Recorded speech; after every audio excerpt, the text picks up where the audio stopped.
nikmat itu untuk mendekatkan diri kepada Allah karena merasa memiliki, tidak merasa dititipi. Padahal nikmat apapun yang Allah berikan kepada kita, yang halal akan dihisab, yang haram akan diazab. Yang halal saja dihisab, yang haram itu akan mendatangkan azab. Sehingga orang itu harus pandai-pandai dalam mengelola nikmat yang Allah Subhanahu wa Ta'ala berikan kepada dia. Hati-hati kan itu. Fasal yuhasabu hisaban yasir. Ada orang-orang yang dihisab oleh Allah Ta'ala dengan hisab yang ringan. Siapa mereka? Mereka yang dihisab hanya kebaikannya saja, karena dosanya, keburukannya sudah Allah ampuni sebelum dia kembali kepada Allah. Nikmatnya seperti itu. Maka jika Allah fadhalla alaihi, Allah jelaskan. Wa atainahu minal kunuzi ma inna mafatihahu latanu bil usbati ulil quwwah. Sampai kekayaan yang melimpah disebutkan di dalam ayat ini, sampai kuncinya itu saking banyaknya itu harus dipotong oleh orang lebih dari 3 orang sampai 7 orang, sampai 10 orang. Latanu bil usbati ulil quwwah. Dan itu orangnya bodor-bodor. Kalau yang mungkin orang bodor ramah potong kunci, saking kayak gudang-gudang kekayaannya luar biasa. Ini Allah gambarkan seperti itu. Sehingga dari sekian ciptaan Allah Ta'ala berupa manusia, itu ada orang yang Allah Ta'ala berikan kekayaan melebihi siapapun. Yaitu salah satunya adalah Korun. Zaman sekarang tidak ada orang sekaya Korun itu, tidak ada. Orang paling kaya siapa? Elon Musk misalkan, itu masih lebih kaya Korun. Kenapa? Yang dia miliki itu emas, yang dia miliki itu perak, yang dia miliki itu segala bentuk barang-barang yang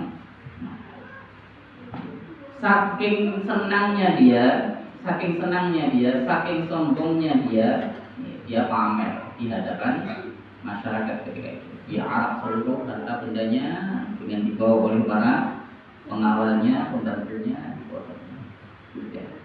Maka Allah Subhanahu wa Ta'ala menyebutkan qala lahu qaumuhu la tafrah innallaha la yuhibbul farihin. Perhatikan kalimat ini bahwa hai Korun, ini orang yang beriman. Termasuk dari umat Nabi Musa, orang beriman, mengingatkan kepada Korun, hai Korun, kamu jangan sombong. La tafrah ini kamu jangan sombong. Allah tidak suka dengan orang yang sombong. Ini bukan berarti senang itu tidak boleh. Senang, bahagia itu diperintahkan di dalam Islam.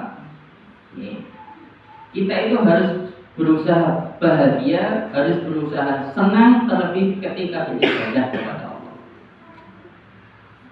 Ketika beribadah kepada Allah. Jadi senang itu cara yang diajarkan Allah kepada kita untuk melawan setan. Karena setan itu paling senang ketika manusia, terutama orang beriman, orang Islam itu sedih. Maka sedih itu jangan terlalu berlebihan. Senang pun juga jangan terlalu berlebihan.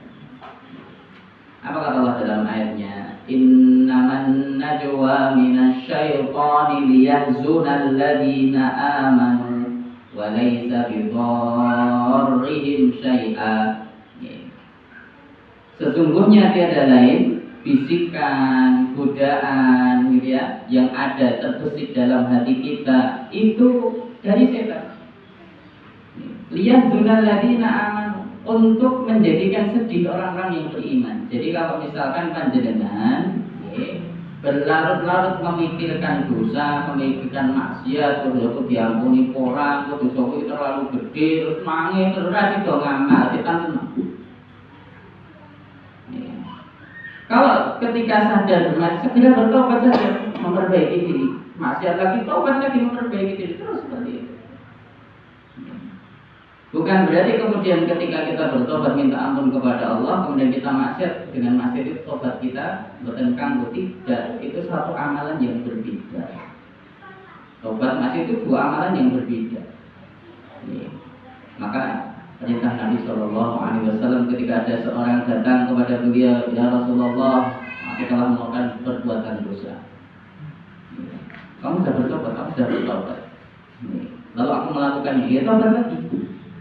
Nanti kalau aku melakukan lagi, ya tobat lagi. Terus sampai yang paling terakhir itu maksiatnya atau tobat. Kenapa? Allah tidak punya sifat malas. Subhanallah ya amiyas. Allah tidak punya sifat bosan. Subhanallah ya amiyas.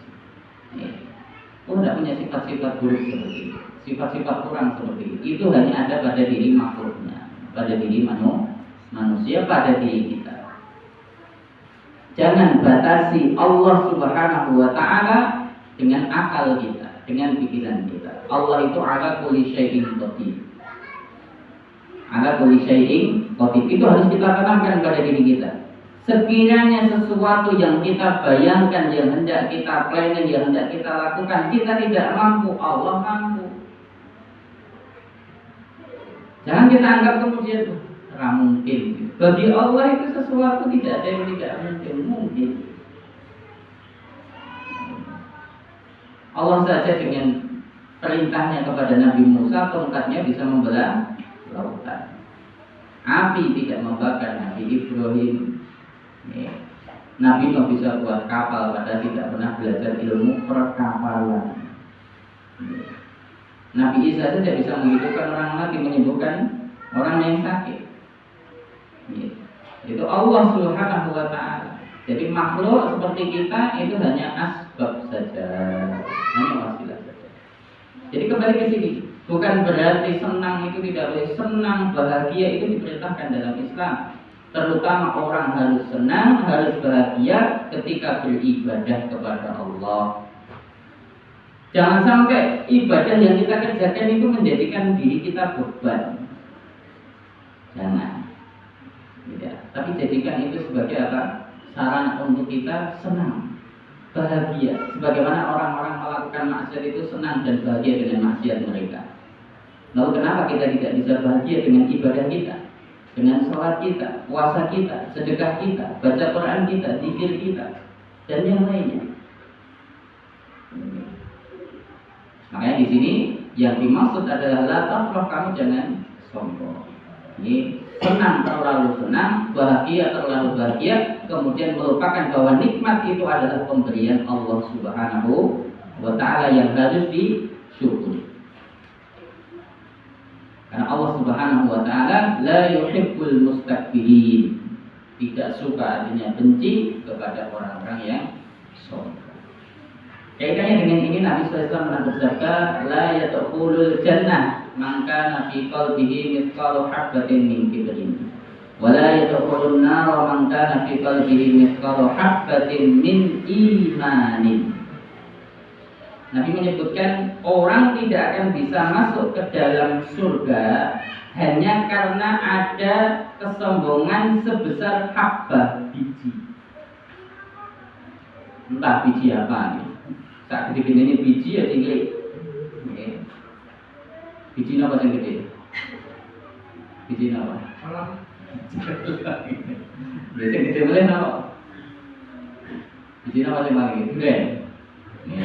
Biji apa boleh? Biji kelapa. Kelapa itu biji apa tunas? Nggih. Nanti kita biji kelapa. Nanti kelapa itu keng biji apa keng tunas? Lah tunas itu keng apa? Oke biji. Oke. Oke. Sebesar biji itu saja, dia memiliki kesombongan, Allah tidak akan masukkan dia ke dalam surga. Nah, saya sombong itu kita ini bukan kita ini kita. Kita ini bukan kita ini kita. Waliane kibel itu tawadhu. Imam Hasan Al-Basri itu begini. Dia menceritakan bahwa ini ulama besar. Ketika keluar, beliau karena tawadhunya itu kalau keluar melihat siapapun yang beliau temui, beliau merasa beliau lebih buruk dari orang yang beliau lihat. Itu orang tawadhu itu seperti itu. Jadi kebalikannya. Ketika kita keluar dari rumah, melihat keadaan di sekitar kita, melihat banyak orang yang kita lihat, kemudian kita mengatakan aku lebih baik darinya, maka itulah kesombongan. Karena al-kibru kata Nabi, batrul haq wa ghamtun nas, menolak kebenaran dan meremehkan manusia. Kenapa kita tidak boleh meremehkan dan menghinakan manusia sekalipun kita lihat dohirnya itu aku kita ini HP ketimbang kita merasa seperti itu tidak boleh. Kenapa? Karena kita diciptakan dari satu manusia, Nabi Adam kemudian Hawa. Manusia. Tidak ada